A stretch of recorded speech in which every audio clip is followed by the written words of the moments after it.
Hey guys, welcome to the Liberal Hive Mind, a channel solely focused on exposing the abundant hypocrisy of the left. You know what? It's time to gloat a little. It's time to do one of our favorite things, and that's of course, get into some of these flashback moments. Some of my most successful videos on this channel revolve around going through the internet archives and getting some old clips that didn't necessarily age too well. Well, you probably know exactly where this is going now that Donald Trump has won the election. It's time to rehash some of these old clips of all kinds of different Democrats and Democrat shills laughing at the idea that Donald Trump could ever pull it off and ever become president. I guess before we start, I'll simply say, they laughed at us, but who's laughing now? Or I guess who gets the last laugh? Let me show you guys all these clips and then let's have a conversation. I got a couple things I want to say. We got some stuff to get into, so let's roll the tape. Alright folks, so here's the clip that's storming the internet. Let's resurrect all those beautiful 2016 clips, shall we? Let's travel back to the past. Let's just take a look at what they were saying back then. Donald Trump will not become president.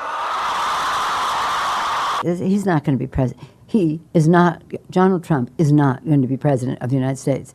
Take it to the bank. Okay. I guarantee it. All right. I think if he becomes the president, he'll make it great because the states is already great. I think that man will be president of the United States right about the time that spaceships come down filled with dinosaurs and red capes. On that note, Tom, Take it from me. How about that? Cheers, Tom. And then, of course, there's Donald Trump.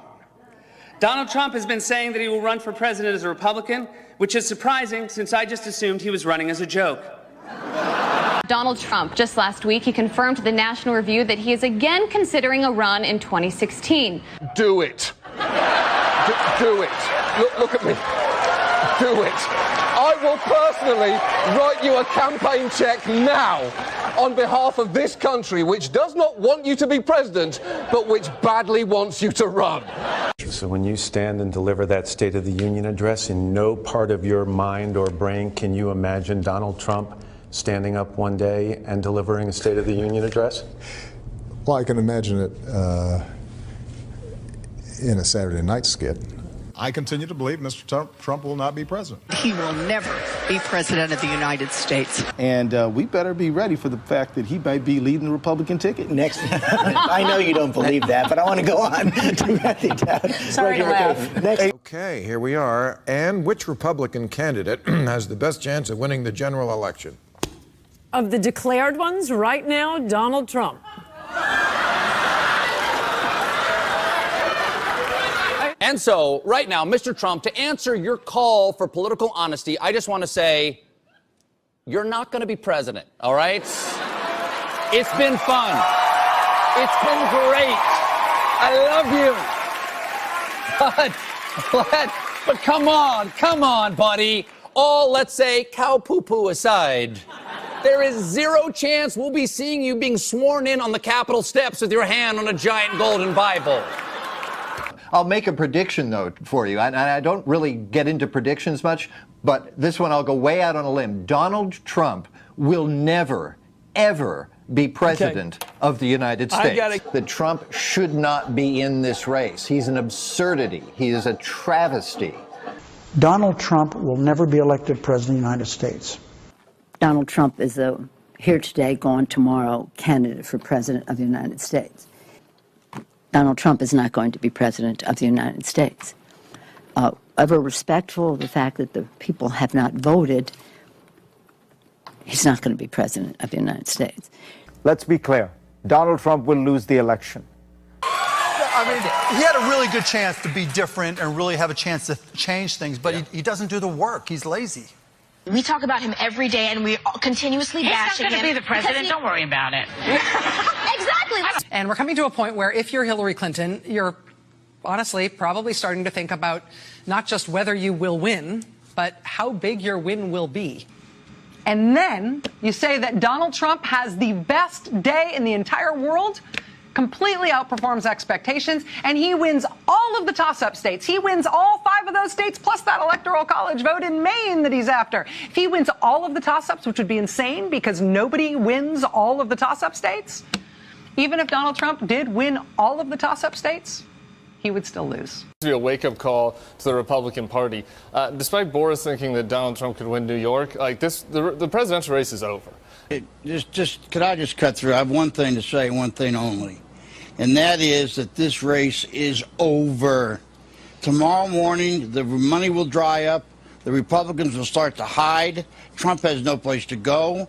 This race, effectively, as of tonight, is no longer a presidential race. And so here we are, folks. They thought they had it all figured out, huh? The media elites, the Hollywood celebrities, the political pundits, they were so sure of themselves. They laughed at us, ridiculed us, told us that it was impossible, that he would never be president, let alone come back in the greatest presidential comeback ever recorded in American history. Well, they were wrong. And now, of course, like I said earlier in the intro, we get the last laugh. Let's be real for a second. When they were saying all this stuff back then, they didn't just think that they were right. They knew they were right. They were so confident, so arrogant, so convinced that their opinions, their beliefs, their moral outrage was enough to crush anyone who dared to stand against them. But what they didn't realize was this: you can't beat people who aren't afraid of your little intimidation tactics. You simply can't silence those who don't care about your approval. And the people who stood by Trump through every smear, every lie, every attack, they were never looking for approval of the Hollywood elite or the mainstream media. They were looking to simply make America great again. Those people knew that the stakes were simply too high. All these talking heads and celebrities thought that they could laugh you out of existence, shame you out of the political realm. But you stood firm, and now you're the ones with the last laugh, because Trump isn't just one man, he's a movement. And honestly, I think indirectly, they helped create that movement, whether they like it or not. And that really seems to be the takeaway here. Remember when celebrities and the talking heads on TV held all the power, when their endorsements could make or break a candidate? Yeah, those days are over. The so-called celebrity class is losing its grip, and it's all because they've sold out, and the people see it now, as clear as day. They're not the voice of the people, they're just puppets reading a script, doing whatever it takes to stay in the good graces of their elite circles. These people living in their gated mansions, sipping champagne at their private parties, they want to tell you, the everyday American, how to live your life. They preach from their golden thrones about justice and equality, paying your fair share, taking care of the environment. But let's be honest, they don't know a damn thing about the struggles of real Americans, and they're complete hypocrites on all the issues they virtue signal about. They've completely lost touch, and they might have thought at one point that their influence was unshakable, but here's the reality. The more they lecture, the less people listen. And this election was proof of that. We saw this year Kamala Harris deploy her celebrity army of sorts. When things started to heat up, anytime she had a little bit of trouble, she pulled out all the stops, deploying her celebrity army to take down Donald Trump. Actors, musicians, influencers, everybody lining up to trash Donald Trump and paint him as the villain in this, let's call it, big national scripted reality TV series. But it didn't work. With all the star power, all the media coverage, they couldn't move the needle. And instead, it was all done in vain. $1 billion down the frickin' drain. $1 billion